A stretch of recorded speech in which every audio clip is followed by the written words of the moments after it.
Hey, welcome back, everyone, to week two, the Heroes Hype Tempo Storm series. I'm Lauren, joined by the Fox of Hots, Kalamaka, God, you're the worst. or the best. Yeah, I think We it's the best. we saw an amazing game to start things off in the form of Shot and the Dorm losing bullets. They were able to take down the newcomers to Heroes Hype. I think it's the first time we saw them bamboozled. Excellent play. Hope to see them again. We'll continue to follow the Dorm losing bullets as they square off against the new guys. So looks like the new guys have selected Infernal Shrines, one of my favorite Ooh, maps to cast. right on. I love the shrines. It'll be interesting to see which heroes are getting picked up, especially because this is current patch, as we found out a little bit earlier, and especially on this map. So, I'm going to expect Gul'dan prioritization, maybe Dehaka prioritization. And I want to see what's going to happen with Tassadar and Zarya. That's always so interesting to me. Yeah, I'm getting into the lobby now, so I'm gonna go ahead and bring you in as well. Argy's here. I'm coming in. Yeah, Mantis, there you are. Okay. So the new guys will be on the left. So let me go ahead and update this now. Now we saw a comp that, I mean, both teams had comps that ultimately had regard for global positioning, but seemed to very heavily prioritize team fight. Yeah. So on a map like Infernal Shrines, where it's all the more important, I'd imagine we would see some very aggressive play from Shot and Dorm losing bullets. Probably. I don't anticipate them building like a strictly macro team. We saw the Murden picked up before. We saw the double support, so they're basically just building comps that they want to force themselves into team fights and try to outplay their opponents. I would expect something similar. On this map specifically, you don't have to play that way at all. You can try to just focus entirely on the shrine. Build your Guldans, your KTs, that sort of stuff, and then build warriors with bodies that are actually able to push up onto the shrine. So we'll see what they decide to go with, but I'm definitely expecting a team fight oriented comp from Shot and the Dorm losing bullets. Yeah, I mean these memers with these names, man. That's what they're gonna do. It's good. But one thing that was interesting to me, let's see here. Oh.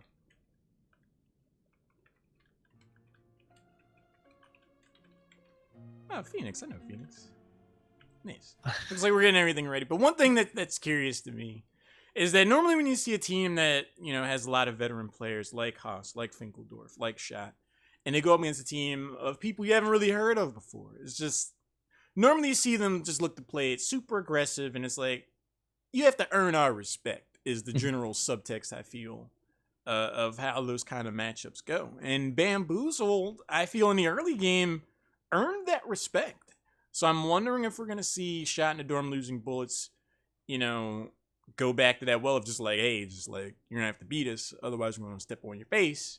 Yep. Or if they're going to try to look to play this game, as though they, in their eyes are going up against a more even level opponent. Because they kind of were getting caught out at the beginning. They're definitely getting called out. We saw 2 deaths, what did I say, a minute and 20 seconds into the game? Yep.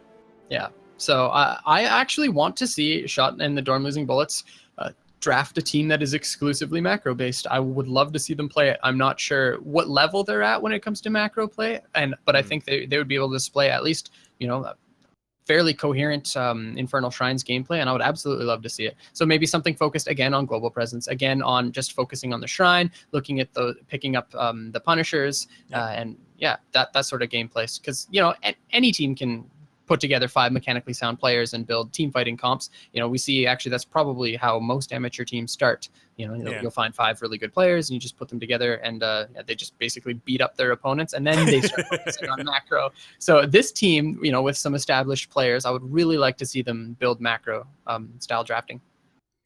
Yeah, I mean, sometimes, you have five people come together. It's like, hey, we kind of met in Hero League. We won some games in Team League. Mm-hmm. It's that new game, Hero Storm. Like, this is that team brawler where we just go around and we're just looking to blow up people's faces, but there's a whole macro and I got you. Got him, guys. Got him.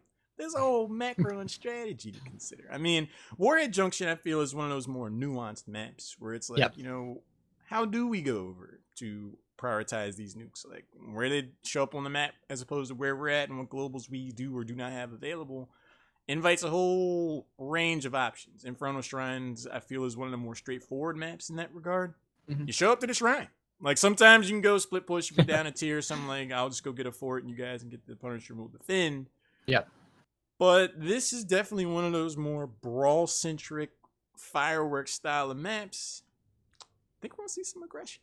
We also saw some comps come out a few months ago when Ragnaros was in his prime. You know, you could actually completely give up the first one and just elect to do like a 1-1-3 instead, and just completely give up the shrine, and then have Molten Core de-push the first Punisher, and then you're usually up by a level in terms of experience. And then by the next shrine, you have the talent advantage, and then you basically ensure yourself a free Punisher for the second shrine. But you know, that sort of style comp doesn't come out as much anymore, just because Ragnaros saw so many nerfs. So Yeah. we'll have to see what these guys decide to go with.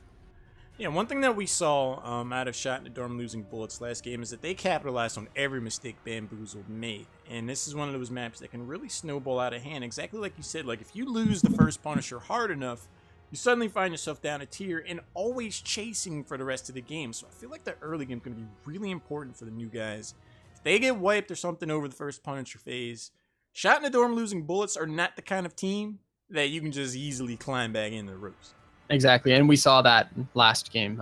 You know, we saw a 16-13 advantage. We saw a 13-11 advantage. You know, and teams at usually, unless they're professional teams, they have a very difficult time shot calling from the backhand. And even a lot of professional teams have that difficulty as well. So they need to make sure that they're staying up on levels, not missing any soaks. Sometimes even just giving away things as long as they stay up on level. That's all that really matters.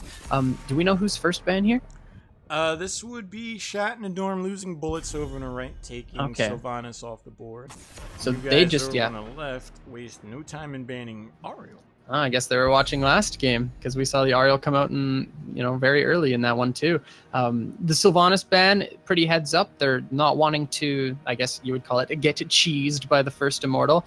By the first Punisher. You can see, you can see Sylvanas and Kerrigan compositions come out, and if you're able to execute it, you can sometimes even get a keep wall off the first Punisher, and it's absolutely insane. Yeah, it's definitely something that we could see here in this very game. Shot in the Dorm losing bullets are, have a range of highly skilled mechanical players that like hinging and hedging their bets on those, like, one-dimensional, we're going to take Kerrigan and we're looking for combos and stuns whenever jump around the map. And we believe in our play enough to where we're going to pull this off. Like, they like these high-wire compositions, so we can see that out of the game. And we've also seen Sylvanas being played in EUHGC quite a bit by Team Dignitas, so I like that. Oh, the Sonya first pick. That's very interesting. Spicy. Yeah. So they're exactly looking for what we were talking about. They want to put those bodies on the shrine. They want Sonya spinning on those monkeys. And the Greymane Malfurion picked up. Is this Tempo Storm drafting? I absolutely like the Greymane Malfurion as a response. That's perfect. We're probably going to be seeing an Arthas plus maybe even the Lucio picked up here for Shot in the Losing Bullets. I would expect the Arthas pickup for sure.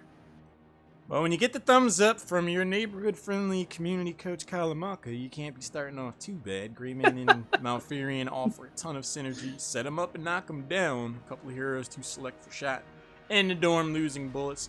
I'm wondering if we're going to see more prioritization on interrupting that spin. Because like you said, Kala, spin to win. When you go for Sonya first pick, you put yourself in a position where you can get countered pretty hard. And at this point, okay, I did bring it up before, but we see Zarya and Tassadar through. So, like, Sonya plus Zarya is insane on the shrine. Like, how do you ever kill that? Greymane, this current patch, does have the buffed Cursed Bullets, so they have a little bit of warrior presence, and there is exactly the Arthas Lucio. So I'm super stoked on this draft. I am so hyped. This is the perfect draft so far. I absolutely love it. Bans. If I'm the new guys, I'm scratching my chin, full thinking emoji at the moment, because I'm like, all right, the Shrine phase shows up. Sonya's going to be spinning. Arthas presses his E key. Tons of sustain from Lucio. Huh. Like, yeah. They're going to have to kick out some damage. I would imagine, Kala, Kael'thas wouldn't be the worst ban in the world for Shot in the Dorm losing bullets. Right? It's either the Kael'thas or the Gul'dan I'm looking at. And there's the Gul'dan Hover. It's If they KT or ban Gul'dan. I'm 90% sure we'll see a Kael'thas ban, and the new guys might have put themselves in a really rough spot. Okay, I actually don't think. Okay, I would agree, but I would love, please ban Tychus. Tychus is absolutely the ban here. We have Sonya and Arthas with a passive healer. We need to. Oh, and it's the Zarya ban. Okay, so they don't want the Greymane Zarya on the shrine. I understand it, but I definitely think it was the Tychus ban because now they can have Greymane Tychus, and that's an insane pickup. I agree. I mean, I just feel like Kael'thas has to be one of these two picks. Yep. For the new guys. I mean, the chain bomb spread can be real, especially when Army of the Dead is up. Yep. I just think there's too much value to be had, and it's another stun. It's another form of lockdown. And they don't have any stuns yet outside of Twilight Dream, which isn't a stun. So I don't know. I just feel like the Fire Mage has to get picked up here. Wait, yeah, let's do that. Let's go Kael'thas, and let's also go a stun warrior because there's no cleanse on the side of Shot and the Losing Bullets. So TNG's lane presence would be a lot stronger. We have the Johanna and KT. Johanna, just for the basically, she gains value on this map because it's so PvE centric. I like the Johanna pickup. Perhaps maybe an ETC or Murden just for that bully pressure would have been really cool to see as well. But Johanna is a safe pick.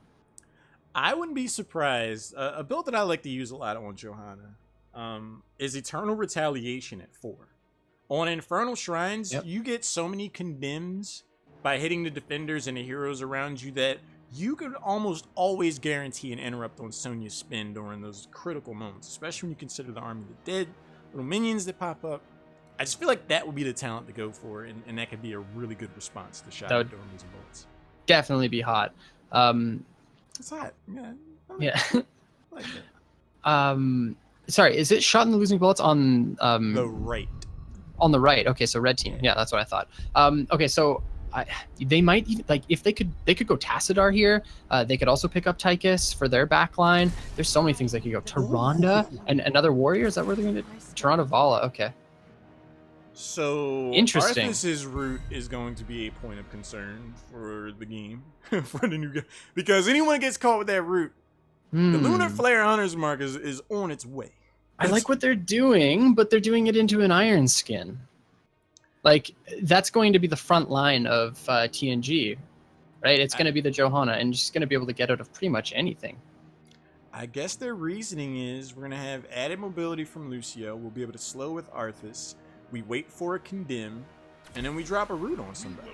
Okay, I like imagine we would see double warrior. I like this quite a bit. Variant comes out to play. Nice choice. Shattering Throw at 13 is also really, really good into dropping the beat on that Lucio, so they do have blow-up pressure now. The only concern I have is the fact that they have sustained damage and shrine pressure, but then they also just threw in the Tyrande for pick pressure, so it's like it doesn't really line up with the draft style, but let's see how it plays out. We also haven't considered the invaluable vision that Tyrande provides. So I think this is one of those instances where it's like, beat us. Like, show us that you know how to play. Like, we're not going to take the most optimal composition ever. Like, we do have some sustain with, the burst setup for Tyrande, so there's some, I'm not going to say counter synergy, but it's not exactly min-maxing. Yeah. But they just don't feel they really need to worry about it. So they're just like, well, guess we're just going to blow your face up with this sustain comp and have a good time.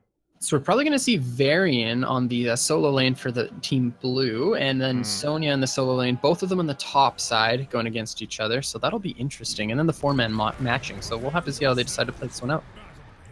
All right, next game of the night. Get excited, guys. Over on the left, it's the new guys coming out to play. Stu Manchu is on Johanna. Ataro's playing Kael'thas. Phoenix, the support on Mount Furion. Santa Claus feels it's Christmas already on Varian. And Grim is on Greymane. And on the right in red is Shot and the Dorm Losing Bullets. We have Finkeldorf on Sonya, Haas on Tyrande, Shot on Arthas, Gummy Bear playing that Vala, and Wolf on Lucio. Oh, we got some sprays here. The thumbs up. Someone got the animated thumbs up. I feel like that's for me. Thank you. And then the cool kid Li Ming, not too shabby. All 5 members of Shot and the Dorm Losing Bullets ready to scrap. Al goes across. Who's going to be the prime recipient into that? Gummy Bear is also looking at that auto attack build too, so very interesting. We see the minion hold up trick from the new guys. Warpaint, Empower, Owl Build, Setup, Frost Presence, Hot Pursuit, Celebrando. And so we see the Sonya already heading to the solo lane to look to grab that lane advantage into the Varian. You know, he doesn't have a whole lot of wave clear, so that's actually really smart. Actually, they're deciding to send up the Greymane instead. I think that might be smarter in this instance. However, it does limit the kill potential now for TNG. Saw a good amount of damage going on Stu Manchu, but Johanna for the moment is forever. Stepping out there at half health. The root goes in. Lunar Flare to follow up. Hunter's Mark, not necessary just yet.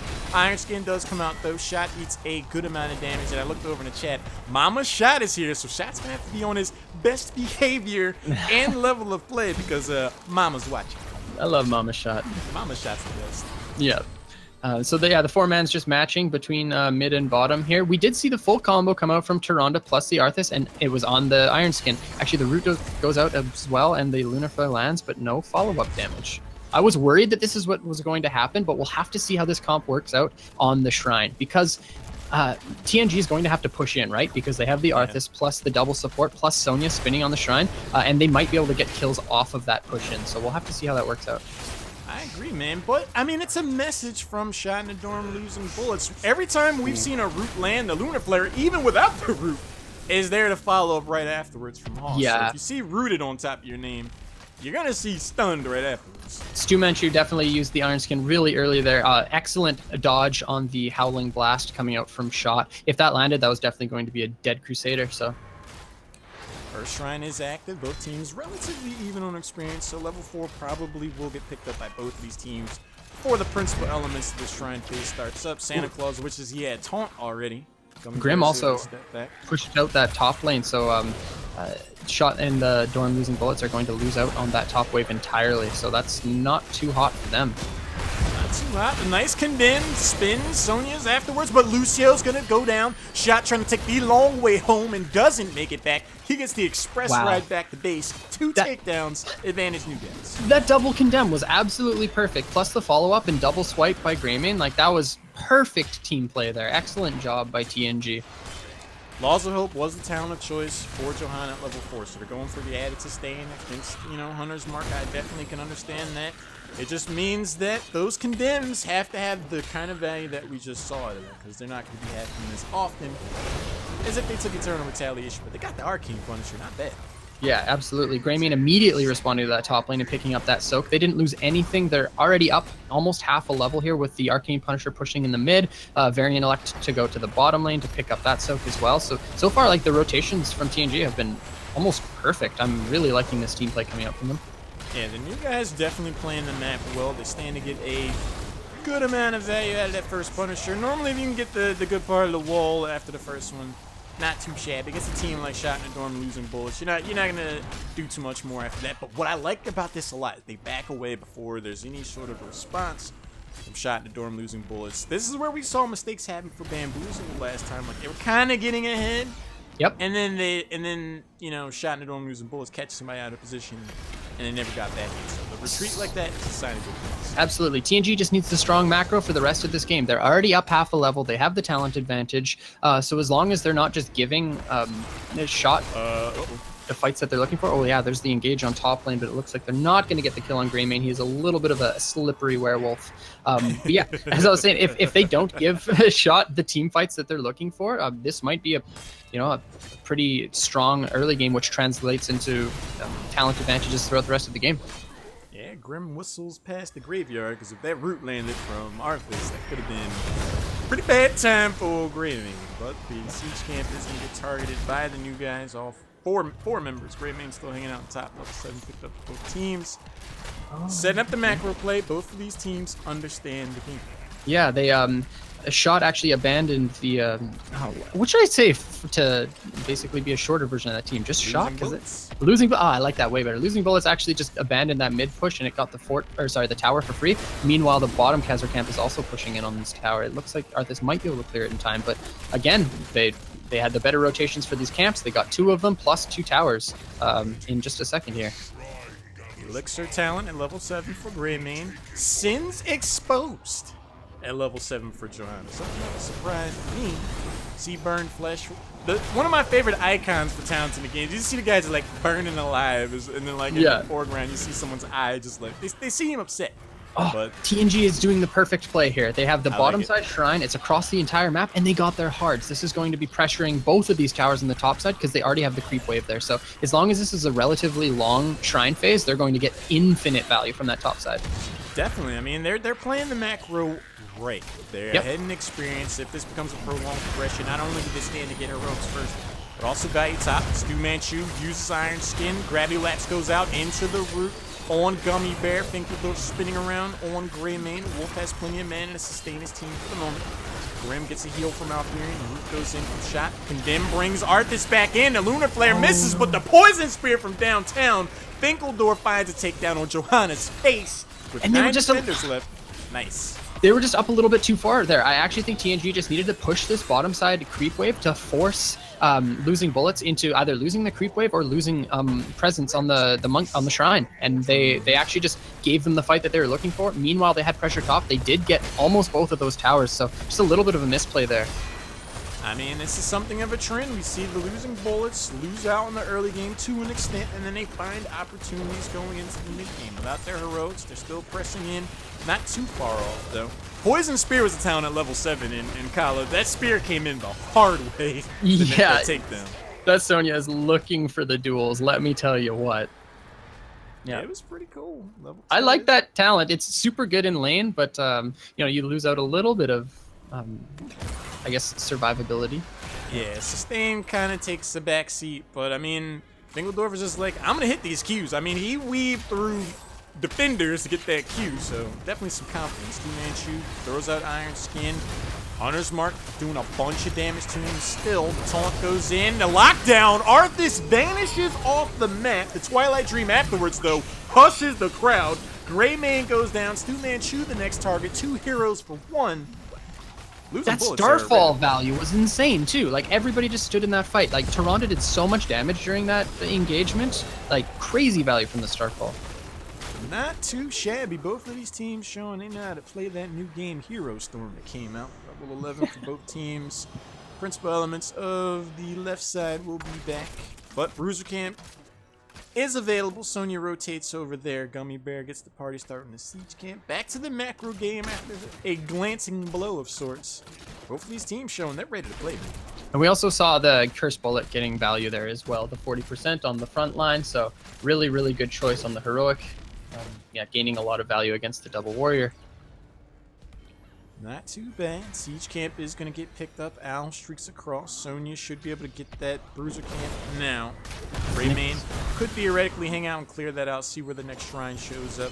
But right now, College, this feels like it's a race for 13 to some degree.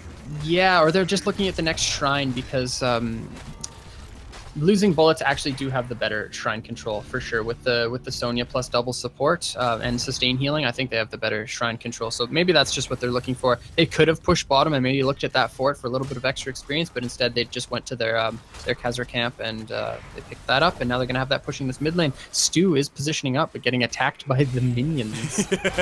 Santa Claus is the next target and spotted out. Double root shot steps forward, slows down the advance of the new guys. Santa Claus and Stu Manchu on the front line, venturing forward, but the members of the new guys are somewhat split. Phoenix goes down, shot gets taunted. We see some value, and Santa Claus avoids damage. Arthas eating a boatload of damage, but so is Kael'thas. Finkeldorf flanks, gets the takedown on the Fire Mage, and that might inspire a retreat out of the new guys. That was literally all Starfall. Again, like the Starfall went down on the KT, 2 auto attacks from Tyrande, and then Sonya just walked up and W'd KT to the face and slammed him into a very sad death. So yeah, Starfall gaining crazy value again. I like this pickup. Yeah, in the draft column, we were worrying that, the sustained damage style of composition might be a struggle for the losing bullets, but they found an answer. Starfall, Poison Spear, and Hunter's Mark equals a swift deletion. 2 stuns go in, Lunar Flare to follow up, the Frozen Punisher manages to root 1 member of the new guys, Stu Manchu. You have Iron Skin, good sir. It doesn't seem like it. You're going to get taken down. Definitely going down. Yeah, you can't be looking for those fights before you're 13. The talent advantage was on the side of losing bullets, so they get the fort, and they're probably going to be looking at tower pressure here as well. Yeah, with Johanna down for another 15 seconds or so, they're definitely looking at grabbing these towers. Level 13 is picked up. See that animated thumbs up? I'm always a fan when you see that emoji go down. It's just like, it's positive, but at the same time, the subtleties of it just speak volumes. I love to see that. It's so good. Losing Bullets do back away, though. Get some chip damage on that middle keep wall before rotating down and helping themselves to this bottom fort. Not too bad a decision there. Ooh, that was a really, really strong out rotation, I would say, because 13s were available for TNG, and that bottom creep wave was pushed into their fort. They should have been rotating bot side instead of looking at their hards. Right now, their hards actually don't do anything, because at this point, Losing Bullets are just going to be able to walk mid, clear that wave, and then walk top and clear it for free. So this is actually just a wasted camp, I believe, unless they're able to get value off of it. They should probably just be looking to wait for the next shrine.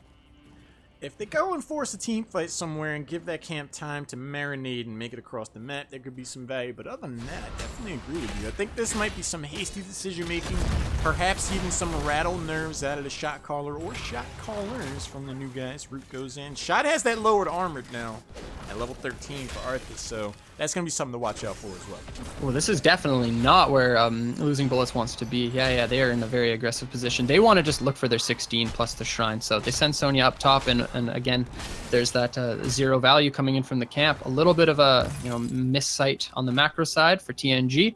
Yeah, and it looks like Losing Bullets is going to get away for free. The charge does go out on a shot, but no follow-up there.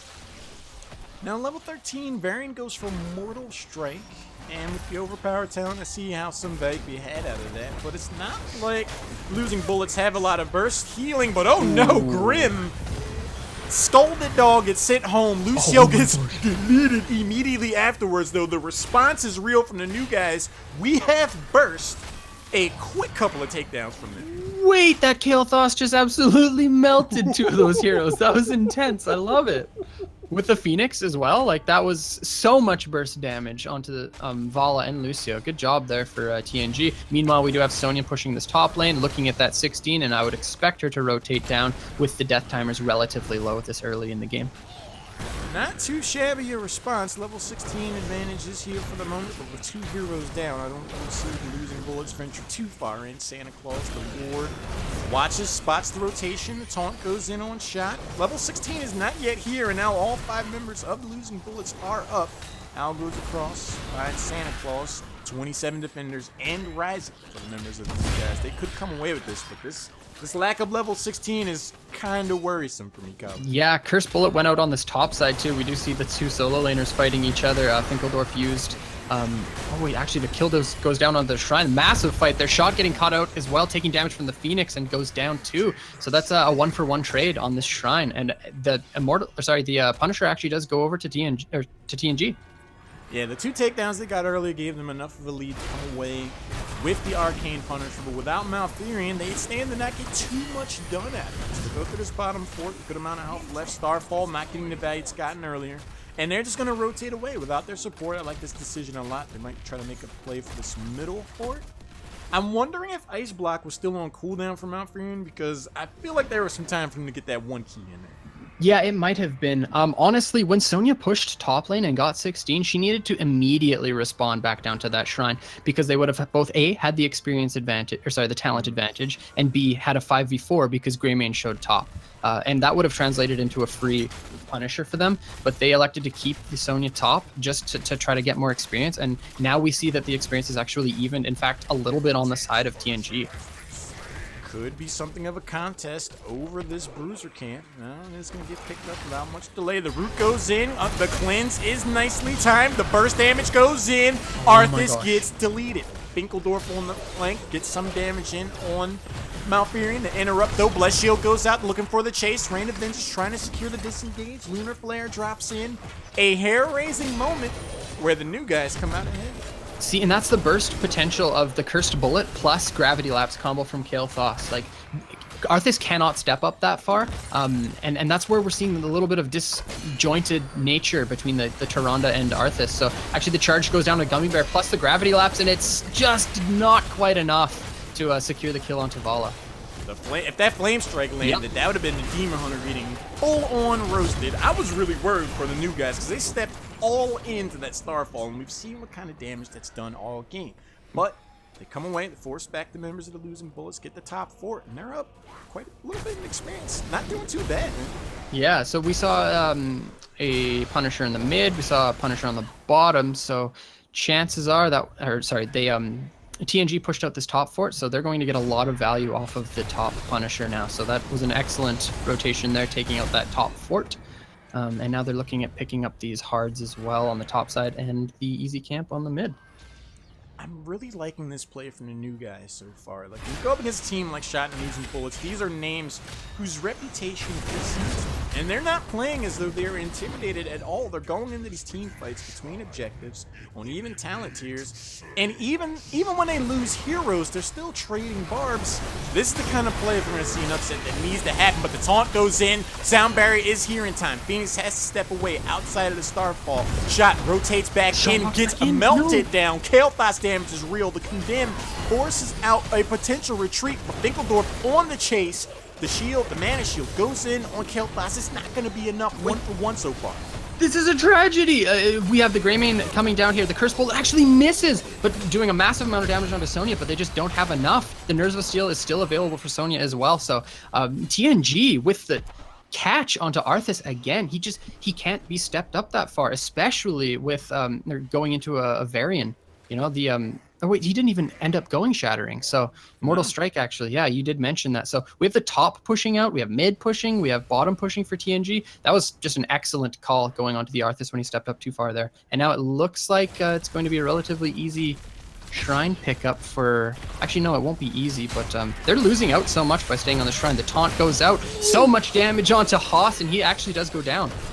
Sprinter not. Tyrannus going to get taken down. Finkeldorf could be the next target. You see the knockback. Lucio trying to execute and disengage. The spin gets immediately interrupted by the Condemn. Lucio goes down. Finkel gets taunted out of his spin. 3 heroes and level 20 get picked up. The new guys are at the precipice of an interesting upset. Wait, that was actually such a massive play there. Shot in the losing bullets, they were pushed up way too far on that Shrine with like every single wave except for bottom pushed out. So they basically forced themselves into a situation where they either A, lost experience, or B, lost the Shrine. So and they forced themselves into a team fight in a disadvantageous position. 20's coming in for TNG, and it looks like they're grabbing this Punisher, which is going to be on an open keep here, Lauren. This is going to be a huge play. If Shot and the Losing Bullets lose a handful of heroes again in this situation, that's a game-ending scenario. This is a full health Punisher that's going to be walking into this middle keep with the towers already taken down. Level 20, not yet picked up. This is going to be one heck of a stand if the Losing Bullets are going to stay alive. All of this damage goes out onto Arthas, plus the Punisher jump, and he's dead as well. This is going to be a 5v4 plus level 20. It's like they might even be looking at ending here. I mean, even if Sound Barrier was right there, that burst damage came in and it's such an alarming rate. I don't know if it would have landed in time. The next taunt goes in, Sound Barrier is early enough. Vala is not going to get saved by it. Finkeldorf trying to spin out of there, gets taken down. And the new guys, with only 2 heroes left on the side of Shot and Losing Bullets, GGs are already called, no planes lit. Oh my word. And at the description, the core goes down, and the new guys looking sharp. Okay, I absolutely loved their play there. They had so much follow-up. I wasn't 100% sure about the Johanna, and I actually don't know about all of the value that Johanna brought to this draft, but the Kael'thas, like he played almost perfectly. All of those powered up gravity lapses to secure stuns off of Punishers, especially at the end there where they got the kill onto Arthas. They got kills onto Arthas on the bottom side, and it just like snowballed victories for themselves throughout most of that game. So excellent play from the new guys. I think the Johanna pick got more work done than a Meriden would have done in that situation. I think it was it was a guaranteed stun. Stormbolt had to deal with defenders and things like that. Johanna, all she has to do is position to get value. We saw a number of times where Sonya just starts to spin. I don't know if that guy had some kind of precognition, but it just seemed like every time Sonya was like, all right, I need to spin right here to live. Let's not forget that double Condemn on that mid Shrine too. What was that, at like 2 or 3 minutes into the game, where they get a double kill? Like that was an insane Condemn, plus the Kael'thas damage. Like, yeah, really good Johanna play. I think an ETC would have probably worked as well, but you know, maybe it would have been a little bit more difficult, and probably would have died actually because of the amount of burst damage from Shot and the Dorm Losing Bullets. Yeah, I just think Johanna brought a lot to the table there. Like we were talking about the Condemn interrupts. The slowdown for the added chase on Lucio, the Q, and I also think blind on Vala. I didn't keep an eye on how many times the blind came out at critical moments, but theoretically, That's a lot of backline damage you don't have to worry about at a very critical moment. That's another tick or two for Malfurion's healing. Yeah. It just seemed like Johanna was the pick there. It was just incredible play from the new guys. And like you pointed out, during that last phase at the top, it just seemed like it was like the presumption of superiority and or hubris had some rather relaxed positioning from the losing bullets. It's like Tyrande being on the left side of that just was like, oh, all right, well, Tyrande, even if you have sprint, like, we're just gonna lock you down. We've shown we've demonstrated we know how to do that against Arthas, so we catch you forward. Like, what's gonna happen to you? I actually saw a little bit of disrespect in draft too. The Sonya first pick was absolutely not the right call because she's not a contested pick during the 1-2 and the 1-3. So definitely never the Sonya there. Like they could have secured the Malfurion. That would have given them a cleanse, plus reduced the amount of pick potential that TNG had. So stuff like that showed up, I really didn't like seeing that. And because like that was pretty much the reason why the game was lost, right? There was so much stun, like there was a Punisher, plus the Verdant Sphere Gravity Lapse follow-up, plus any other amount of damage. If Arthas steps up, he gets Cursed Bulleted, and then basically dies to the Greymane Burst on top of the Flame Strikes from KT. And there was no cleanse. They didn't manage to get to level 20 so that Lucio could actually cleanse. So like that sort of thing, you can't pick Sonya or Arthas into comps like that just have so much damage from the backline. I agree, man. We were talking about it in draft. The first pick Sonya is just like when you see stuff like that, it's just like, hey, just beat us. Like we're gonna play what we want. Yeah. And you're just gonna have to beat us. And the new guys are like, well,